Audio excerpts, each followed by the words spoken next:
If you were able to walk into a room confident that you would be well received, seen, heard, and appreciated by others, and all it took was a few changes in how you navigate your everyday relationships, would you be willing to make those changes? It is possible to be both fully authentic and to experience the best relationships of your life. Now, here's the host of Navigating Complicated Relationships with behavior expert Michaela Gaffen Stone.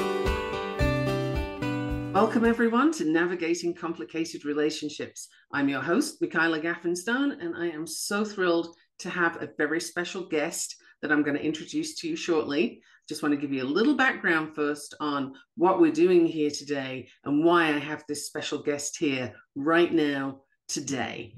Yesterday was the launch of a very special project called Our Forgotten Children. It's a book, it's a mission, it's a project. And my special guest, Sara, has been dreaming this up, working on it, putting it together for 5 years. So you can bet it's an important project. And there are 15 authors, including Sara and myself, who have contributed to this, different expertise, all about children and how we need to parent them differently. We need a new approach for today's child. And if you've been listening to me before, you already know that I espouse parenting differently. And my coaching is called Parenting Reimagined for a reason. We need to reimagine how our roles look to our children and how we show up for them so that they can be the best potential that they can be, that they can reach that potential. So my guest today is Sara Troy, and she has been championing this change in raising tomorrow's children. And we're looking to cultivate a society of responsible, well-adjusted adults. And to do that, we need more than financial resources, right? It needs a reevaluation of our priorities, restructuring societal norms. Nothing small here, right? We're going for the big stuff because it's important. And we're looking to create equal opportunities for all children. Abled, differently abled, doesn't matter. That's not the point. Everybody has something they can contribute. And by bringing that forward in our kids, we can contribute to the well-being, prosperity, and resilience of our society and help them make better choices than our generations have made, right? Every generation says that, but we're actually working on it. So this is a project, and it's huge. And Sara, I'm going to ask you now to introduce yourself a little bit. Tell us sort of your story, how you got to put this project together and why, and, you know, just let the listeners know something about you. Well, thank you so much for having me here, Mickey, and I'm absolutely delighted that you were in the book. And really, it came about because I've been a podcaster now for nearly 12 years and 11 years in June with my own network. And the more and more I do shows around children and families, you know, more and more things came to the surface that I didn't know. I mean, I know my own story of being raised, of raising my own children. I know my own dynamics around that, but hearing what other people had gone through, what other people and the way they'd been raised, or how they're raising the children, or having differently able children and not getting the resources, children that were being forgotten, sex trafficking and all sorts of things, educational needs. And I realized this needed to be more than just podcasts. And so about 5 years ago, I need to do a book on this. And you know how the universe works, the timing wasn't right. And when the time was right last year, I thought, okay, I've interviewed all these people. I'm going to reach out to them. And now let's do the book. And all but 2 had moved on to other things or retired. And so, okay, all of a sudden now I'm interviewing people that I've set up for interviews, and they turn out to be perfect for the book, like yourself. And thank you, universe. Thank you, universe. You sent me the right people. And we have 15 very diverse chapters in there from different walks of life, different situations, whether it is a parent that is struggling with a differently abled child. I prefer to call them differently abled rather than disabled. And all the struggles they've gone through and the lack of resources or the lack of awareness of what's wrong with their child. And also, you know, we've got people that are pro-parenting, of parenting skills and how we can manage that burnout, you know, where most parents do get burnt out because they think they have to be the heroes of everything. So this is 15 chapters of some wonderful information that is just the beginning, because there's going to be more books on our forgotten children. Next year we'll come out with another one. At the end of the year, it's the forgotten seniors, because we need to take care of them as well. But this project is the passion for our forgotten children, and I want to see it in schools. I want to see it everywhere. I want people talking about it. Right. And I actually had somebody reach out to me yesterday and ask about the book, and also ask about me doing some talks for them, for their organization.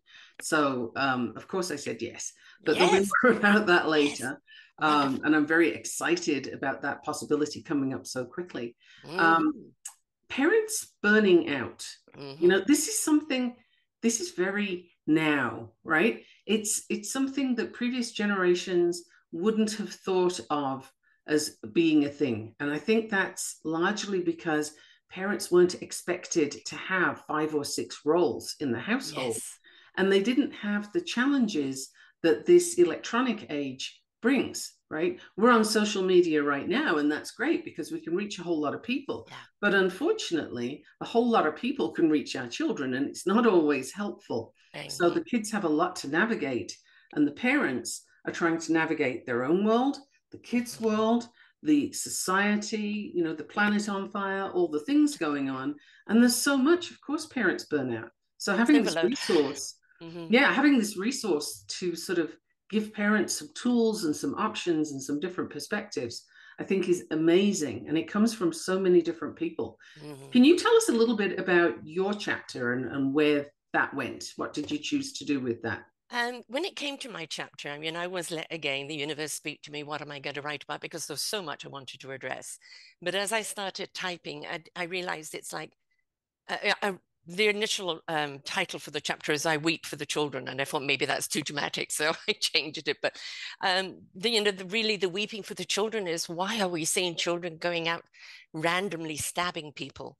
Opening up gunfire, the apathy that they're in, the lack of consciousness, the lack of care, consideration, love, compassion. And that I do not blame on the children or necessarily the parents, but the system. And we are not assisting our children to be connected to themselves, to feel a part of the present, never mind hope for the future. And I think that they're just kind of feeling lost and scattered out there, trying to feel something, and unfortunately trying to feel it in the wrong way. So my chapter is about what I feel we need to do to engage our children, let them find that meaningful purpose that is their driving force, that they strive for, and some tips and tools on really the hows and the whats to pay attention to, and how to make them more engaged in their own life. So A, they don't develop apathy, but B, that consciousness of compassion and caring, it becomes more prevalent in their lives. Right. And I gotta have it for them first. I think the pandemic that we've been through, and we're still kind of struggling with, honestly, that has had a massive impact on parents and children alike. And kids have lost years of social development. And that apathy, I think, unless we head it off really quickly and really strongly with this kind of project, unless we do something like that, we're going to see more behavior that you've described of the violence and so on, coupled with the apathy and the lack of, what's my point in even being here? That lack of sense of purpose. We're going to see more of that before we see less. So it's absolutely crucial, I think, to not be complacent about where our kids are at right now. We have a lot of work to do in the social skills arena. And also, I've discovered in my work that there are a lot of kids with anxiety, whether or not they have too much. Whether or not they have other diagnoses, the anxiety, particularly for teens, is through the roof. And when you get that kind of anxiety, you get a lot of behaviors that are problems. So I think the book and the start of the bigger project is absolutely necessary right now. I think your timing was perfect on this. Thank you, universe. Right? So what's your plan as far as it goes, because I don't know how structured you are with your plan on this, but how do you want to get it into schools? How would you like to get it in the hands of teachers and admin, actually? I'm quite happy to plead and beg and put books in schools and beg people to put books in schools. So to reach out to those philanthropists and say, buy 1,000 books and put them in schools. I'm going to go all out on this. It's that I think it needs to be in the coffee room, in the lunchroom of the teachers. Everybody just pick up a chapter, start the conversation. I want to see it in community centers. I want to see it in parents groups. Mums groups, etc. I just want it to start opening up the dialogue. Right. And that, as I said, this is book 1 in the series. This is just scratching the surface. I know there's going to be 3. There may even be more. I don't know. But it's getting the conversation going. I did not know about, oh gosh, what was it? I always get the letters wrong because I'm dyslexic, folks, but it is this disruptive behavior that 2 of our parents have gone through that I'd never heard of before. But I found 3 parents in the size of a month that their children had this and had never been brought to my attention before of this ever. And so we need to look at how our behavior is towards parents and children that are struggling through. And I think, I don't care if you are a parent or not a parent, I think reading this book will give you better insight of your behavior around parents, around other children, and have more compassion and more understanding, and perhaps even say, can I help?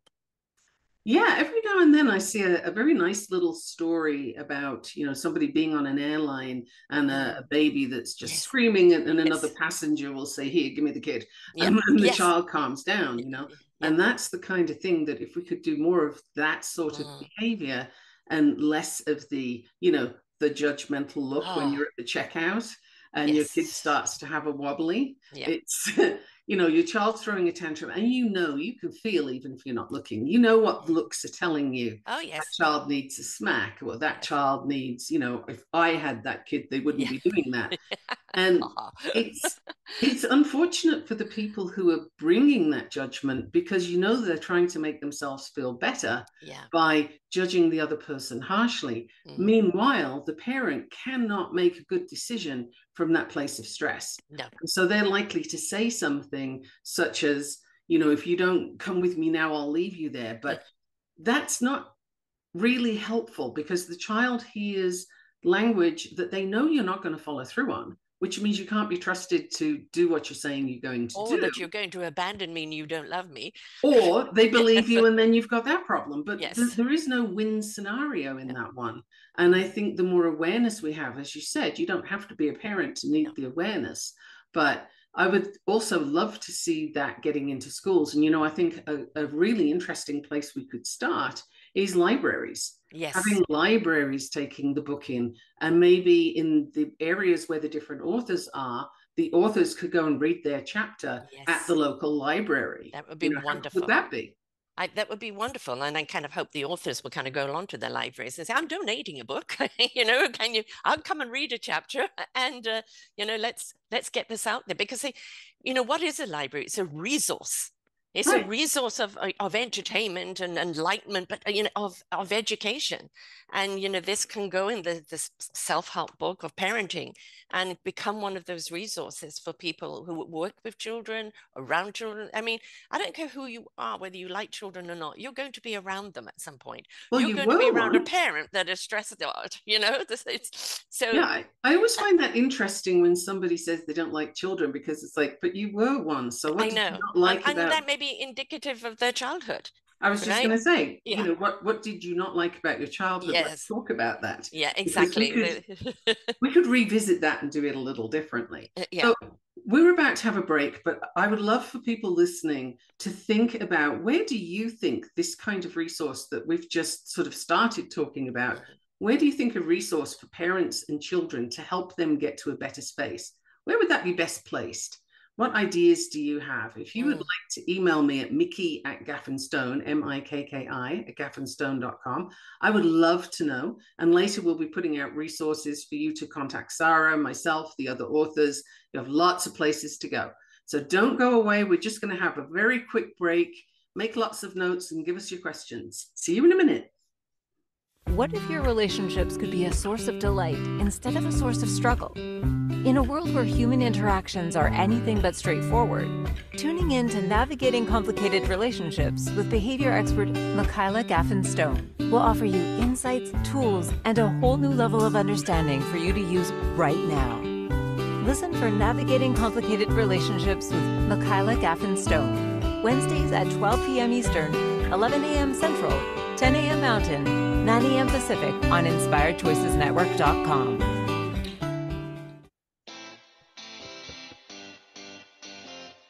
Are you a subject matter expert? Are you here to share your expertise with an audience waiting to hear from you in only the way you can deliver? Are you ready to have your voice amplified across the airwaves?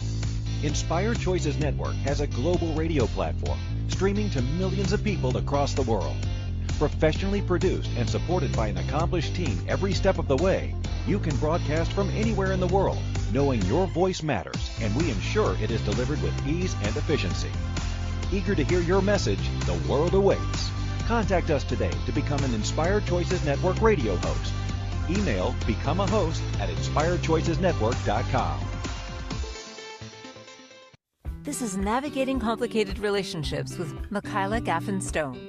To participate in the program, join the live studio audience in our chat room at inspiredchoicesnetwork.com. You can also send an email to mickey@gaffenstone.com. Now back to the program.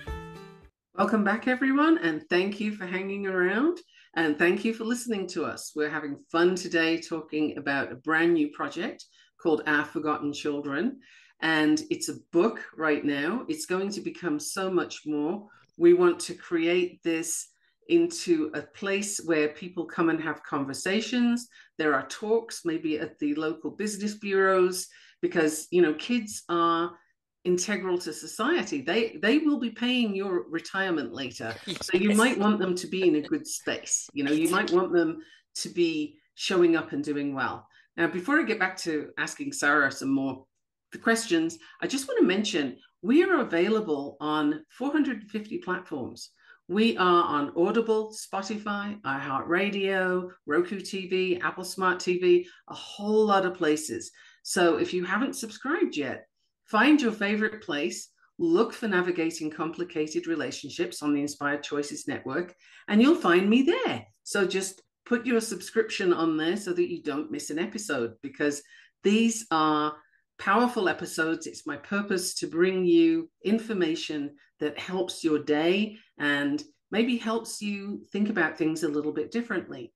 This book is all about that. It's all about how can we change what we're doing, because I don't care what school system you're looking at. Mm-hmm. They're all broken at this point, because across the world we have a system that is designed for the Industrial Revolution.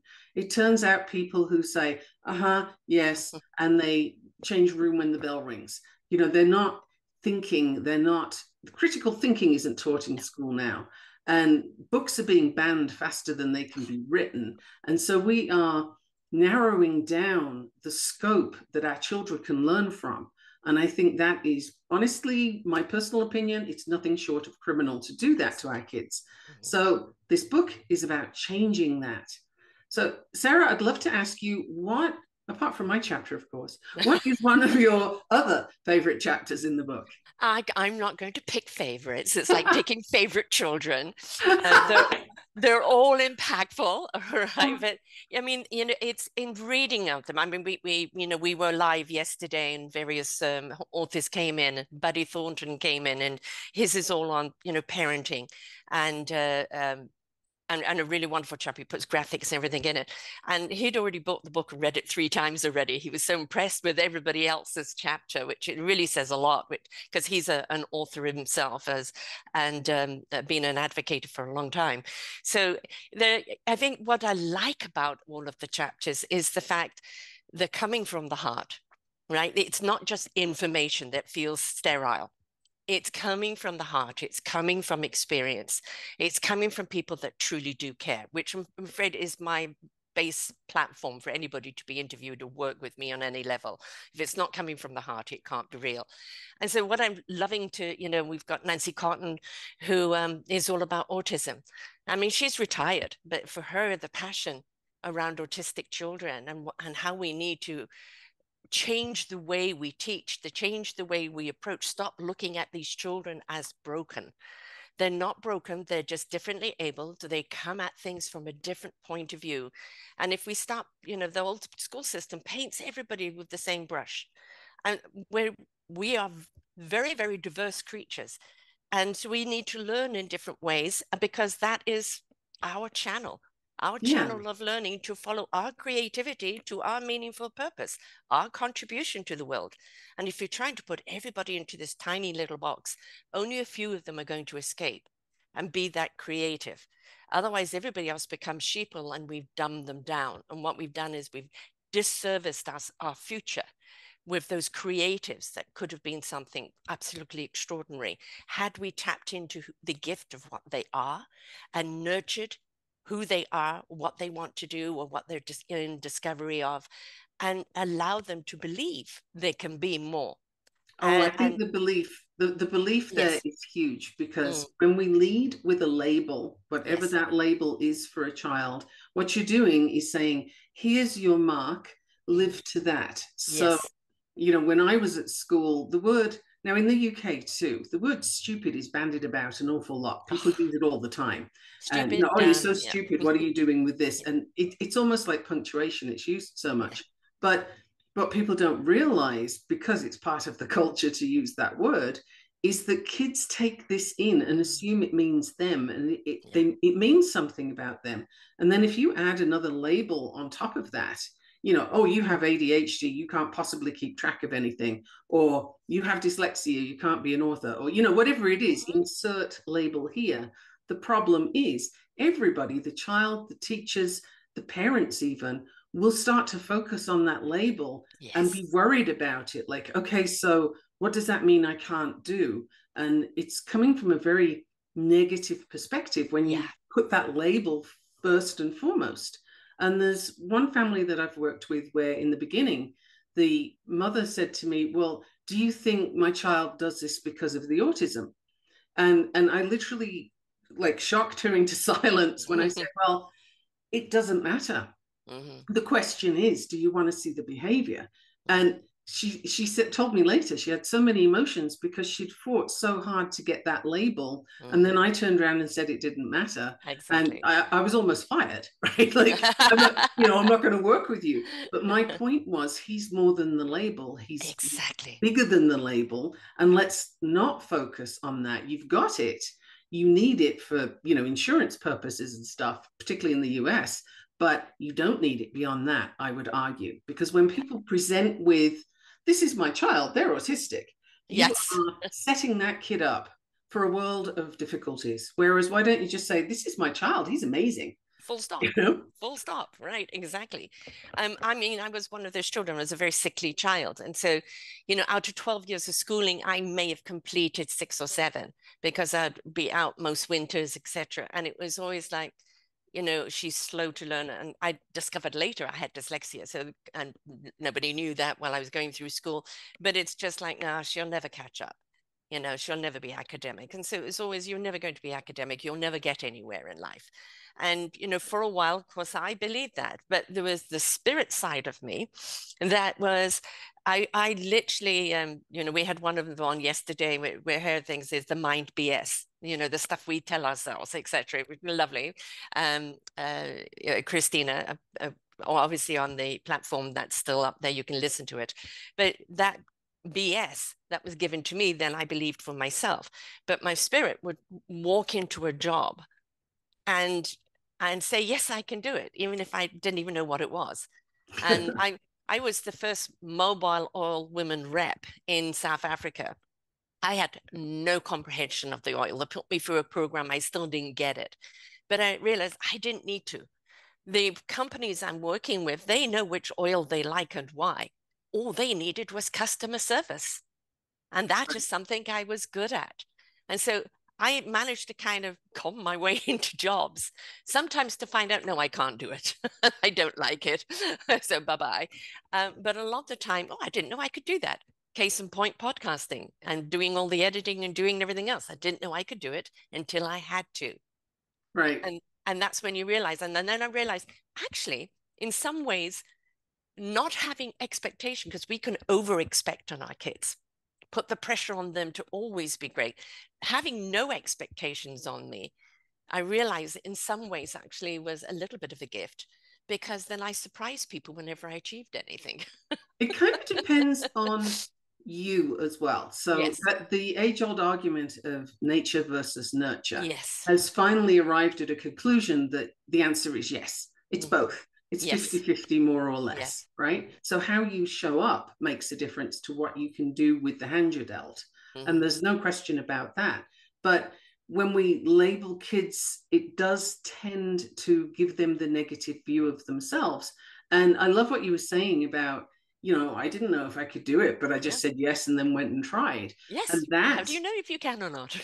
Yeah. And that is how so many kids, particularly kids with special needs labels, that's how they can discover their zone of genius. I am going to use that term, because many kids that I've worked with autism, for example, are actually, they have superpowers because their ability to focus is unparalleled. And the way that a child with autism and an adult with autism can look at a common problem or a situation that we're all so familiar with, we're blind to it, we don't see it, but they do see it, and they can see a different way. Yes. And that is actually what we need in society. So these kids, instead of putting them in a corner and saying, you have this label, go sit down and try not to, flap your hands, that's wildly unhelpful. And you're taking probably the best resource we have and telling it to sit down. It's like, wow. So bringing that awareness to people that, no, look again, look and see, what does this child come up with that you never thought of?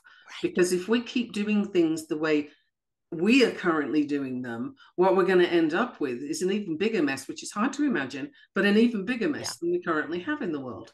So, I really do feel very strongly about this project, and I'm so glad and happy to be in it and to have contributed a chapter, because I'm really looking for that to open doors to people asking me questions and saying, well, okay, but what about this? Or how does that look? Or where do I use this? And I am here for that all day. I'm so happy to offer that to people.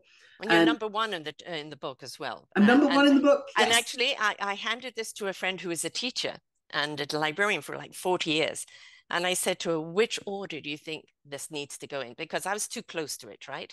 And she chose the order of everybody. And of course, you're right there with behavioral patterns. And really, if we don't acknowledge our behavior, and where does that behavior come from? Is it an old programming?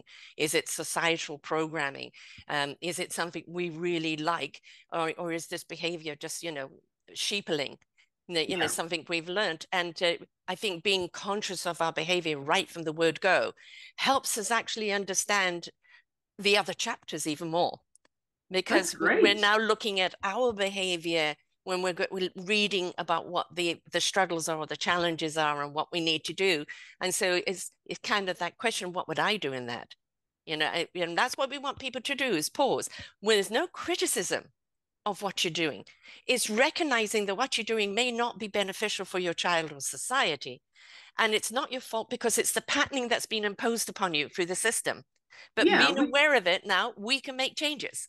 We can basically start working from what we know. And then when we realize that's not working, that's the time to say, okay, what do I want to do differently?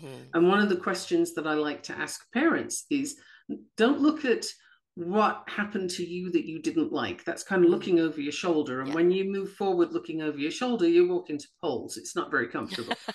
But if you could look forward and say, what kind of parent do I want to be? How do I want to show up? And what does my child need? Now you're looking at new behavior. And, behavior is my jam. It's my thing. So I get very excited about people turning around and looking forward. It's just, it opens up so much possibility for them. So I'm thrilled to be where I am in the book. Yeah, and well, it's very apropos, and really that's kind of one of the things we're wanting to do is just, you know, I always say even in a show, if there's one thing in a show that you get out of that pivots you to look at something differently, you know, then we've done our work. And it's like, we just want you to look at something differently. We want you to question. We want you to be intrigued. I have to jump in because we have another break, believe it or not. It's so fast, right? So yes. Listeners, please stay tuned to Navigating Complicated Relationships here on the Inspired Choices Network. Sara and I will be back in just a moment with more goodies for you. Bring your questions if you have them. What if your relationships could be a source of delight instead of a source of struggle? In a world where human interactions are anything but straightforward, tuning in to Navigating Complicated Relationships with behavior expert Michaela Gaffen Stone will offer you insights, tools, and a whole new level of understanding for you to use right now. Listen for Navigating Complicated Relationships with Michaela Gaffen Stone, Wednesdays at 12 p.m. Eastern, 11 a.m. Central, 10 a.m. Mountain, 9 a.m. Pacific on InspiredChoicesNetwork.com.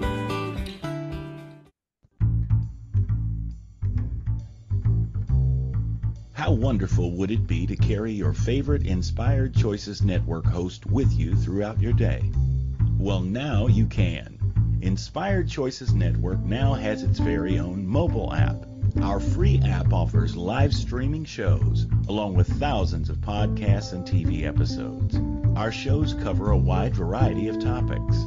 Whether you're waking up with us, carrying us through the day, and taking us to bed with you, we're always here for you to enjoy. We're easy to find. Just search for Inspired Choices Network in the Apple App Store or Google Play Store. This is Navigating Complicated Relationships with Michaela Gaffen Stone. To participate in the program, join the live studio audience in our chat room at InspiredChoicesNetwork.com. You can also send an email to mickey@gaffenstone.com. Now back to the program. Welcome back, everyone. I'm so thrilled you're still here listening to Navigating Complicated Relationships. I'm your host, Michaela Gaffen Stone, and you can catch me on email, Mickey, M-I-K-K-I, @gaffenstone.com. And Sara, your email is? selfdiscoverywisdom@gmail.com. So please send either of us, both of us, emails. Let us know what you'd like to see happen with this book. And it's available on Kindle right now. It's a low price of what, $3.88? $3.88. $3.88 on Kindle. I mean, seriously, you have 15 experts Less than a in cup your of coffee. pocket. 15 experts in your pocket. Yes. And I want to highlight one or two things from the book some more so that you sort of get the idea of the diversity without giving away too many secrets. But we do have someone who has written, produced 1,000 songs for children. Yes. Is that correct? And yes. we have QR codes in the book. Yes. So the parents can read this chapter, have the songs there the kids can sing along with, and by scanning the QR code, you get the music. Yes. But tell us a little bit more about that particular chapter, because this is a very unusual thing to include in the book. And I think it just enriches the whole I completely the program. It's Swapna Abraham, and I've been interviewing her for years on her music, and she's an accomplished singer-performer. And I think it was back 2000, I can't remember if it's 17 or 19, she started doing 1,000 songs a day that she would write and produce and do live every single day for 1,000 days. Hang on, 1,000 songs, how often? 1,000, not every day. No, not 1,000 songs a day, 1,000 songs overall, a song a day. Yes. Right. Okay. Thank you for correcting. And it ended up being 1,000 songs over 1,000 days. And then during that, she said, oh, why not do children as well? So she ended up doing an adult song and a child song every day that she would compose kind of on the spot and do live every single day. And then from those songs, now she's been in the studio re-recording them. And they can be short. They could be 45 seconds or a minute bit, because they're meant to be catchy for kids to join in and sing. So now what she's done is she's taking it, it's going to be in a 5-volume book where each song will have the words for it, it will have graphics with it, and the QR code Because she said, I don't know how to get this out in a book. And I said, QR code. Oh, yeah. Okay. So you put the QR code up and the song comes up and the kid can sing along with it. And, and there's short, sweet songs that how kids are, they love to repeat things and they love short, sweet songs.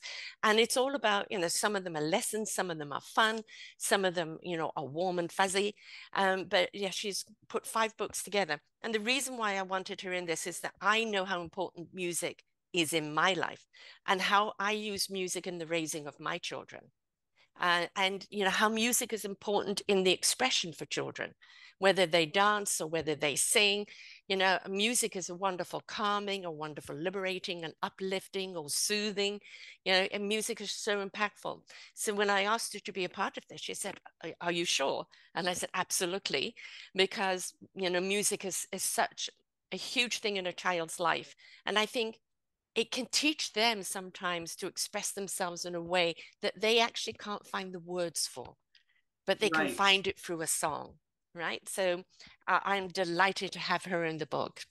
Yeah, I was very excited to hear about that because it's yet another resource all in one place with this book. If you're a parent or a teacher and you want to take that and use it in the classroom or use it at home just as a quick break, Yes. or a hey, we did wonderfully today, here, let's have some songs. There's different ways you can use it, not only as a quote unquote reward, but just as something positive in the day to break up the day. Exactly. And to be different from focusing on that tablet or that phone or the screen. Yes, we're still using technology with the QR codes, but let's get back to some music, which is very basic for human beings. She's on Spotify too, so you can play it in the car.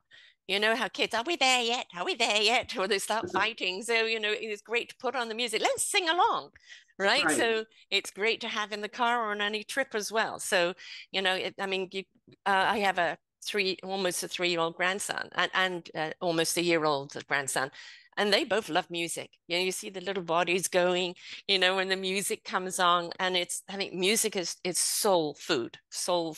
You've reminded me of when I worked in a preschool, and I was in a classroom with a couple of other teachers. I was an assistant at the time, and I noticed that the kids had very stiff little bodies, the way they moved. And so I talked with the others about it, and we changed our circle time for a while to dance time, and we would put music on. And funnily enough, the kids would go for a lot of Michael Jackson and Nelly Furtado and stuff like that rather than kids' music. But we got them shaking it, like Ricky Martin, this kind of music, and got the kids to really loosen up. And what I found, every single time we did that circle time, different things happened. Other teachers would come into the classroom for their coffee break and prop up the wall drinking their coffee, enjoying the scene of these kids dancing.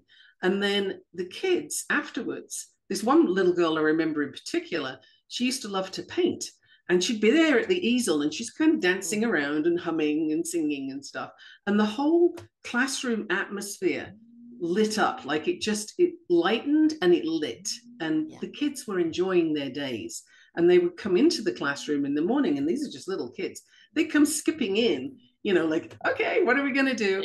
And I had this thing where every day I wore different earrings, and my earrings would give away a theme for the day. So the kids would come up and stare at my ears. And, it was another way that we just introduced a different way of looking at how your day was going to be. But music transformed that classroom into a whole other place. Like if you were looking at that on television, you'd have had a Magic School Bus, Miss Frizzle moment. It would have just transformed to something. And that's the power of music. Using it in the right place just for a 10-minute circle time or a 15-minute. Wow. There is another wonderful author there, Dawati Bastido, out of the UK, London. And what she's been doing for years is teaching kids yoga and meditation. And she has some wonderful meditative music for kids, very, very young, to learn how to breathe, how to be still, how to be quiet, how to calm down, and using the technique of meditation, yoga. And she's written books on it. And so, that's how she's incorporated music into the meditation and the yoga. And I think if we can teach our children very, very young, those techniques is something that will be with them for life. Absolutely. And sometimes the child is able to say, parent of mine, whichever one it is, let's breathe. Yes. And I've actually seen that in action where the child has said, I think we need to take a break, or they do this. And that's wonderful. If the parent can receive it, that is so helpful, because we forget we weren't raised that way. No. And so if our kids can help us come back to the breath, because if you're in a rapid, shallow breathing pattern, that's the same breathing pattern that prey have that are running from the predator. It tells your body, we're in trouble, there's a saber-toothed tiger coming, fight or flight. And you're flooded with these stress hormones. Yes. You can't possibly make good decisions from that place. And you can't really see straight. You can't see the situation straight from there. Whereas that deep breathing, that much slower breathing, now that is somebody who is not running from anything. And so the brain says, oh, hey, we're cool. Everything's good. This is fine. What do I need to do now? And you can access the things that you want to access in your environment at that time. So teaching it to the kids, they learn it before they learn not to do it.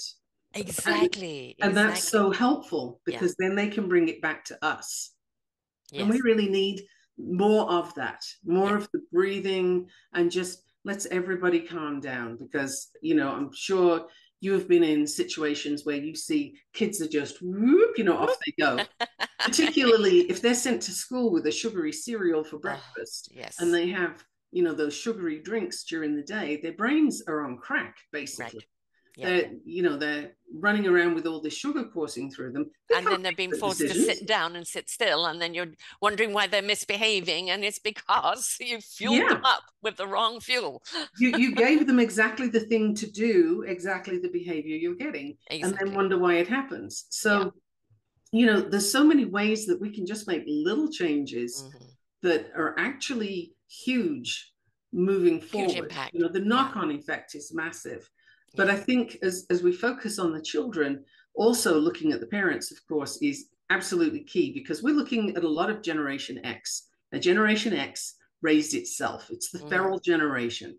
Many boomers were working, both parents were working, they were focused on the house and the 2 cars and the da-da-da, and they didn't see their children. Right. So they're just like, go out, come back, don't burn the house down, and we have things for you to do, but we're not going to tell you how to do them. And now you have that generation raising kids. Well, of course it's going to be haphazard. They're working from not a lot.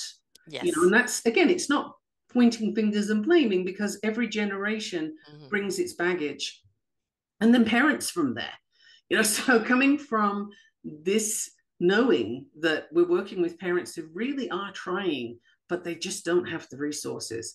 I think bringing this kind of book with all different approaches, there's music, there's breathing, there's meditation, there's understanding for parents. Christina Coder was on here before. Yes. She already talked about her BS, parenting BS, and how to not burn out. And I think that was a very helpful episode. So if you're listening and you'd like to check that out, please do.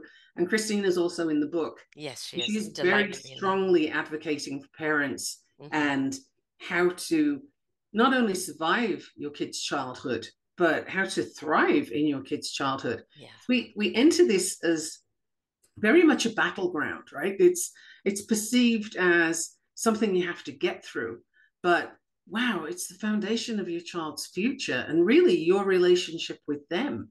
So I think the episodes, I'm already calling them that, the chapters that you've brought together, they could each be a whole talk on their own, or there's so many things we can do. Well, I mean, each one of them has a platform already. They're already doing so many things. We have Lachelle Atkins, and she is a mum of 15, and she birthed 13 of them. And her chapter is on mama burnout. She ended up in hospital 2 or 3 times from mama burnout. She actually was an only child, and she wanted a big family. But of course, having a big family, it was like, what do I do with all these kids running around now? And I remember once interviewing her, and she said, hold on a moment, and here's the kid screaming, and there's a scorpion in the kitchen. So there was always something crazy going on. But also the pack of the children all being their own village, so to speak, everybody helping one another. But I mean, Rishi really emphasized about the burnout, and that how can you be there for your children if you're burned out yourself? And so many parents, especially mums, it's like the kids, and we put ourselves further and further and further down the ladder until we're depleted. I'm going to have to jump in again because it's break time, but I do want to come back to that right after the break, because that idea of putting your kids first and putting yourself last, that is faulty thinking. And I really want to go there when we come back. So please continue to listen to Inspired Choices Network. This is Navigating Complicated Relationships. I'm your host, Michaela Gaffen Stone, and I am having a fabulous conversation with Sara Troy today. See you in a moment. What if your relationships could be a source of delight instead of a source of struggle? In a world where human interactions are anything but straightforward, tuning in to Navigating Complicated Relationships with behavior expert Michaela Gaffen Stone will offer you insights, tools, and a whole new level of understanding for you to use right now. Listen for Navigating Complicated Relationships with Michaela Gaffen Stone, Wednesdays at 12 p.m. Eastern, 11 a.m. Central, 10 a.m. Mountain, 9 a.m. Pacific on InspiredChoicesNetwork.com. This is Navigating Complicated Relationships with Michaela Gaffen Stone. To participate in the program, join the live studio audience in our chat room at InspiredChoicesNetwork.com. You can also send an email to mickey@gaffenstone.com. Now back to the program. Welcome back, everyone. This time between breaks is going so fast that I'm really having to keep my eye on this, because Sara and I could talk for quite a while. In fact, we have done before on her podcast. So we'll tell you more about that in a little bit. But I did say I wanted to get back to the idea of parents putting their kids first and themselves last. And this comes from, I believe it's the generation of lack, or the post-war, the sort of war to post-war generation from the Second World War, where it was literally, well, one of us eats and one of us doesn't. And they tended to make choices that weren't always ideal. Because the thing is, if you don't look after you first as the parent, then what quality are you giving to your child? You cannot pour from an empty cup.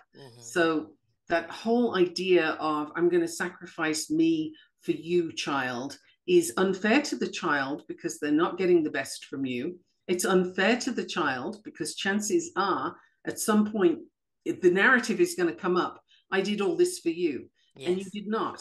You did it for yourself. It was your choice. And while you may intend well, it's not fair to the kid. So parents that are listening, if you take one thing away from me today, put yourself first and then look to your child. It doesn't mean only look after you. It means make sure that you are in the best place you can be so that you can look after your child, so that you can be there for them and fully attentive. That's what we're looking for, not the sacrifice thing. That is a negative energy. It doesn't help.